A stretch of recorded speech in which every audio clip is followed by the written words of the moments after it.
This is the operators activity. I have the Java README file open, but I'm going to go ahead and go through all 4 languages in this video. So we'll start with C#, then go to Java, JavaScript, and then finally Python. And then at the end, I'm going to actually implement some operator overriding and overloading so we can see what that would look like. First off, you need to do some research. So make sure you do some research, look for the different operators in each language. And this research is going to be in each language. There are a ton of operators. Think of an operator as a special symbol or a collection of symbols that basically act as a function. They'll take some arguments and they return something back to us. So the plus sign, the minus sign, the equal sign, the less sign, the greater than sign. These are all operators. And there's a ton of them for each individual language. Most of them are similar between the languages, but there are definitely some differences. So take a look at each language, make sure to figure out what those might be. And it's probably worth getting a little cheat sheet for yourself as well, especially as you're first starting down your journey of learning computer programming. What I want to do is talk about some of the operators that we have, and specifically overloading operators. So it sure would be nice to be able to redefine the behavior of an operator for a specific class. So we're going to talk through that today, what our options are in the 4 different languages and what that might look like. So operator overloading, let's start off with C#. I've got a simple C# example here. I've got a class called fraction, created as a record type. It's got a numerator and a denominator. So think of 1/3, 1 over 3. 1 is the numerator, 3 is the denominator. Looking at our code down here, we've got 1/3 is a new fraction given 1 and 3, so that's 1/3. 1/2 is a fraction given 1 and 2. And I would like to be able to say the total fraction is 1/3 plus 1/2. So this operator may be a trick. And we have to figure out how can we deal with this in the various languages. Well, in C# we have the ability to override and define new behavior on the plus sign, on the operators. And we do that by declaring operators inside the class where we want to override the behavior. So I would create a public static operator, and I need to say the return type. So the return type of plus in this case is going to be a fraction. A fraction plus another fraction is a fraction. So it's going to return a fraction. We'll have the plus sign as the name of the method, and then we'll give it the argument. So we'll say object A is the first one and object B is the second one. Now what I actually call object A and object B are up to you. You can call them A, B, you can call them first, second. Object A and object B are generally just conventions that are used in C# at the .NET framework. So this allows me to override the plus sign and define new behavior. So functionality goes here. And so it's nice, now I can do this plus sign with fractions and it'll do what I need it to do. So there's C#. Let's look at Java now. So again, the same example. I've got a class called fraction. It's got a numerator, it's got a denominator.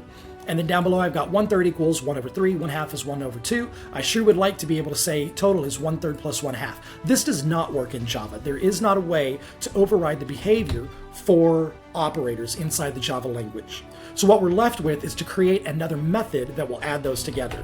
So I could simply say public is going to return another fraction, and we'll call it add, and we'll say other. So given an other, add self to other and give me the new fraction. And again, functionality goes here, but since this is not an operator, I have to change this code to now be 1/2.add, or 1/3.add 1/2. This will work just fine. It's not quite as nice as being able to read the overridden operator as we can in C#, but this is good enough. This is not bad. So again, in Java, we don't have the ability to override operators. We would simply just create a method or a function that will do the behavior we need, take the arguments, and return us the values. Let's switch gears and look at JavaScript now. So JavaScript, I'm going to use the old school syntax. We'll create a class called fraction that takes a numerator and a denominator. We'll create 1/3, 1/2. I sure would like to be able to say 1/3 plus 1/2 is total. JavaScript, similar to Java, does not allow us to redefine those behaviors. So what we end up doing is very similar to Java. We'll create an add method. So we'll say this add equals some function given other, and then functionality goes here. And then once again, this is going to turn into .add, and then we pass 1/2. So again, not a terrible scenario. It's not as easily readable as the plus sign, but it's pretty darn close. It's very easy to read here. Add probably isn't a big deal. It'd probably be a little weirder to say subtract, or divide would even be an even weirder one. Just to make sure we get everything in the right order. Are we reading it in the right order? And some of the other mathematical operators may read a little more interestingly if you're not able to overload operators. But all in all, not bad. But in JavaScript, we cannot overload operators. Finally, let's look at Python. Same example. I've got a fraction class. I've got 1/3, 1/2, and I sure would like to be able to do this. Python does allow us to overload operators, and they're called magic methods, basically. I think they're called Dundars. I can't remember the exact name. But there are special methods that map to the different operators. What we do in the Python world is we're going to def underscore underscore add underscore underscore. So this method maps to the plus sign. So by overriding this, we're able to make sure that we override the operator. So take self, and now since add has two arguments, the first and the second, we'll simply pull those in. And actually self is the first one, so we just need the other argument coming in to map to it. So 1/3 plus 1/2 is self plus other. Once again, we implement functionality here.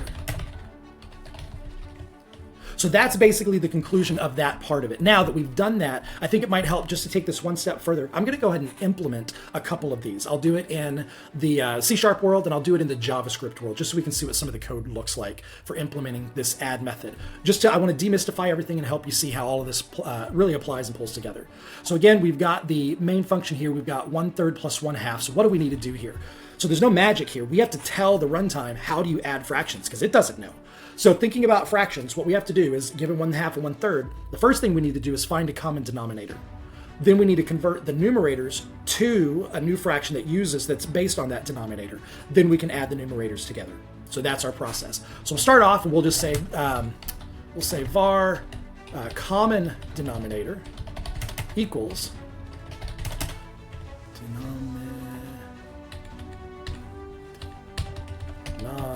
there we go, not a deminator. Denominator. I'll get it. Bear with me. All right, so we got a common denominator. So the common denominator, if the two denominators are the same, then we're good. If they're not the same, then we're going to need to do something. So let's just do a check for that first. So we'll say if object A denominator equals object B denominator, and I'm not doing null checks in this case. We'll just let that go for now. So if they're the same, then all we need to do is simply return a new fraction that takes the numerator of the first one plus the numerator of the second one, and then take one of the denominators as the denominator. So that one's a pretty simple one. Otherwise, we'll need to find the common denominator, and we'll simply multiply the two denominators together. Now that we have that, we need to convert the numerators to use that new denominator. So we'll say object A numerator equals object B denominator divided by, common denominator divided by object A denominator times object A numerator.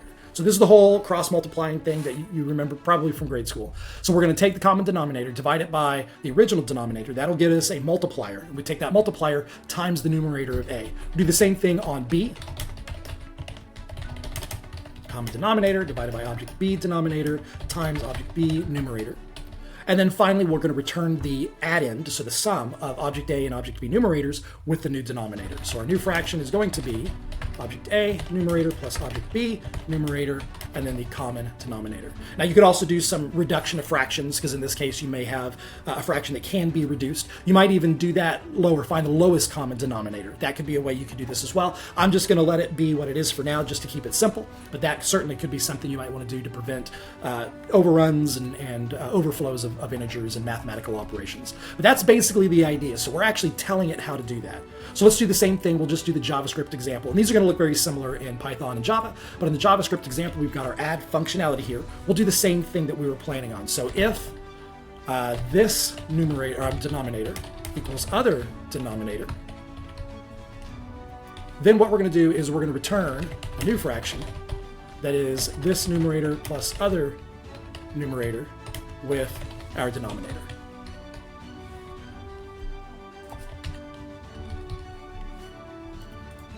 And actually, that's not going to work because of the old school syntax. We'll have to say denominator, other, and we'll need to be able to get that denominator.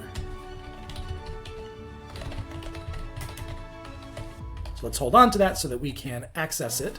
We'll need an accessor.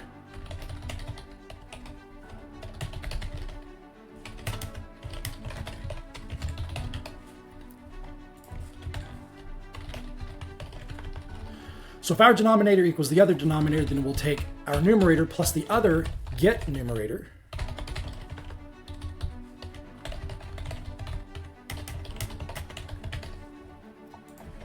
And then our denominator. All right, so that takes care of the first example. So if the denominators are the same, we just have to add the numerators together and then return one of the denominators. Otherwise, we'll again find the common denominator.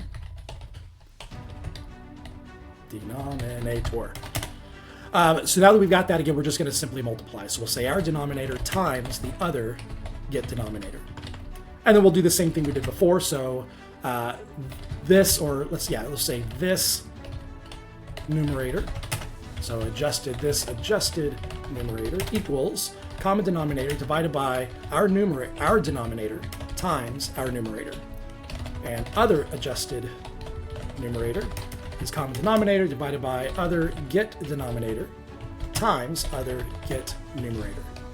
And then finally, we just add the denominator or the numerators together. So we return new fraction, this adjusted plus other adjusted, and then pass the common denominator in for the other. Again, I could do some fraction reduction, or I could find the lowest common denominator. Lots of different things we can do there, but this is basically the idea for implementing this. So again, it's basically the same code. We're using obviously different syntax, we're using a different language, we're using different language features, but the algorithm for C# and JavaScript are very, very similar. And so that's the idea. And the same thing would hold true on Java, the same thing would hold true on Python. You're simply implementing the logic as you need to in the mechanisms that you have available. So once again, going back to the README, I definitely recommend doing some research. Find the list of the operators that are available. In C# and Python, the vast majority of these are able to be overridden. Not all of them, but most of them are able to be overridden and overloaded, therefore adding new functionality. In Java and JavaScript, you cannot overload the operators, so you're left with adding methods that let you add new behavior that way. That concludes the operators activity.